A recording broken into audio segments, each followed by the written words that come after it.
C'est en 1971 à Londres que fut convoqué le premier congrès fédérateur de l'Oppré-Romain, concernant les Gitans, Manouches, Roms, Sinti et autres groupes analogues. Lors de ce congrès, il a été décidé que toutes nos populations s'appelleraient désormais Roms, R majuscule petit r, OM, donc Roms de France, Roms d'Espagne, Roms de Roumanie, etc. Cette appellation ne comporte pas de S, car pour une femme on dit une Romni, pour un enfant féminin une Romanice, et pour un enfant masculin Romanocciave. Il a également été adopté un hymne qui est celui de l'ensemble de nos populations dans le monde, s'intitulant Djelem Djelem, Allons allons en français, ou Vamos Vamos en espagnol. Il a également été adopté un drapeau composé d'une bande horizontale bleue en haut représentant le ciel, une bande horizontale verte en bas représentant le sol, rehaussée en son centre d'une roue de charrette à 16 branches de couleur rouge, appelée aussi chakra, laquelle chakra se retrouve aussi sur le drapeau des Indes. Il faut savoir que la désignation gens du voyage est un terme administratif et non ethnique. Ceci est historique et n'a rien à voir avec les élucubrations de certains qui pensent que pour exister il faut raconter tout et son contraire. Nous ne sommes pas au bistrot du coin ou dans le domaine approximatif de l'opérette. À l'aube du deuxième millénaire, entre l'époque où l'Asie était dévastée par l'avènement de ce que l'on n'appelait pas encore population du voyage, il y eut une période de l'histoire fort peu connue de pérégrination. Ces peuples du voyage prirent le chemin de l'exil en direction de l'Ouest, avec leurs compagnons. Ils subirent discrimination, guerres et marginalisation. Nous, descendants de ces peuples, grâce à la transmission orale faite par nos anciens de génération en génération, sommes en mesure de vous narrer cette longue errance. Les Roms, qui sont-ils? Pendant des siècles, leur origine demeura un mystère. Des hypothèses les plus fantaisistes furent avancées. Étaient-ils les enfants d'Adam et d'une femme antérieure à Ève, les descendants des Atlantes ou les fils d'une tribu perdue d'Israël? Aujourd'hui, les chercheurs semblent unanimes à reconnaître l'origine indienne des Roms. Des linguistes ont confirmé que la langue rome était proche du sanskrit et qu'elle s'était enrichie au cours de leur voyage de mots empruntés au vocable et vocabulaire des pays traversés. On ne connaît pas les raisons qui ont déterminé le départ des Indes vers le Xe siècle. Leur migration les ont conduits au nord du nord de l'Indus, vers l'Iran, la Grèce et l'Europe via l'Empire byzantin. Après un long séjour en Perse, l'Iran actuel, les Roms poursuivirent leur migration divisée en deux branches. L'une se dirigea vers le sud-ouest, jusqu'en Égypte, et l'autre vers le nord-ouest par l'Arménie et les contreforts du Caucase. La Grèce les accueillit à partir du XIVe siècle. On les trouve aussi dans une contrée comparable au delta du Nil, nommée la Petite Égypte. D'où viennent-ils? Arrivés en Europe, les Roms fréquentèrent les Pays-Bas. De France, ils descendirent en Espagne, se posant en pèlerins de Compostelle, et atteignirent l'Andalousie dès qu'elle fut libérée de la domination maure. Les voici bientôt au Portugal dans les premières années du XVIe siècle. Ils apparurent en Écosse et en Angleterre. Des pays balkaniques, certaines tribus remontèrent en Pologne, en Lituanie et en Russie du Sud. Toute l'Europe ayant été sillonnée par ces infatigables voyageurs, ce fut le tour du Nouveau Monde. Aujourd'hui, les Roms constituent une communauté estimée à 15 millions de personnes, réparties sur tous les continents: Asie mineure, Europe, Amérique du Nord et du Sud, Afrique du Nord et Australie. S'ils partagent une histoire et une langue, le romani pour les Roms et les Manouches, le Kalo pour les Gitans, ils ont développé au cours du temps des traditions propres à chaque communauté.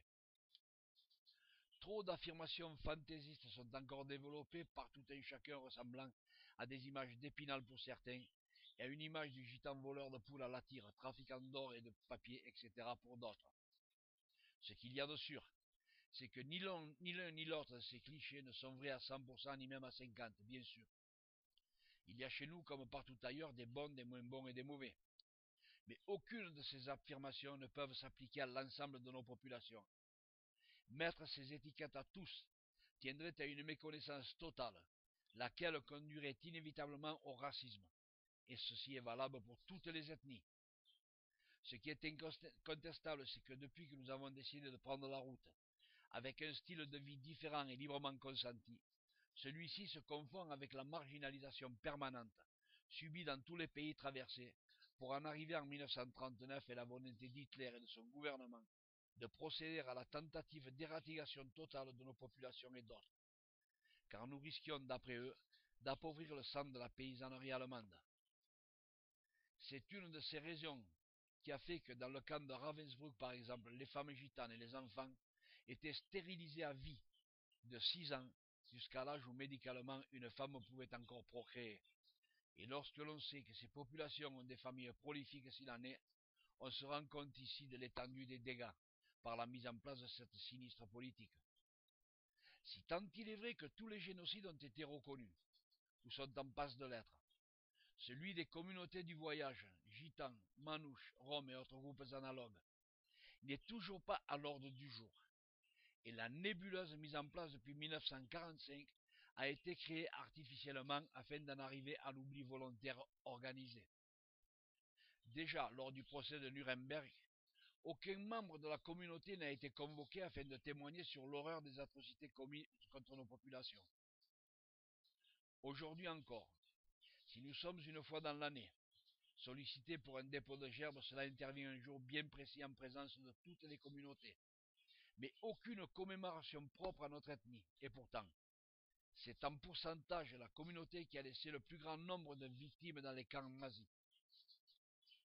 Entre 500 000 et 750 000 Roms sur les 1 700 000 officiellement vivants en Europe ont été exterminés pendant la Seconde Guerre mondiale par les nazis et leurs alliés. Ces génocides souvent oubliés portent le nom de Samudaripen, extermination totale. Les historiens restent encore prudents et divergent sur les chiffres. Les recherches récentes indiquent que près de 3000 Roms ont été internés dans les camps de la France entre 40 et 46. Toutefois, les Roms français déportés n'ont pas été répertoriés comme Roms, suite à une certaine intégration, ce qui fait dire que la déportation des Roms français est minimisable. Quelle a été la politique à l'égard des Roms en France? Un rejet antérieur à la guerre. Le rejet de la population des nomades n'est pas né avec Vichy. Les populations du voyage, terme qui désigne l'ensemble des Roms, font depuis longtemps peur. Dès la loi du 16 juillet 1912 en vigueur jusqu'en 1969, la Troisième République impose un carnet anthropométrique accompagné de 2 photos et des empreintes digitales visées dans chaque commune, à l'arrivée comme au départ. La volonté de constituer un fichier des nomades précède donc celle du fichier juif de 1940.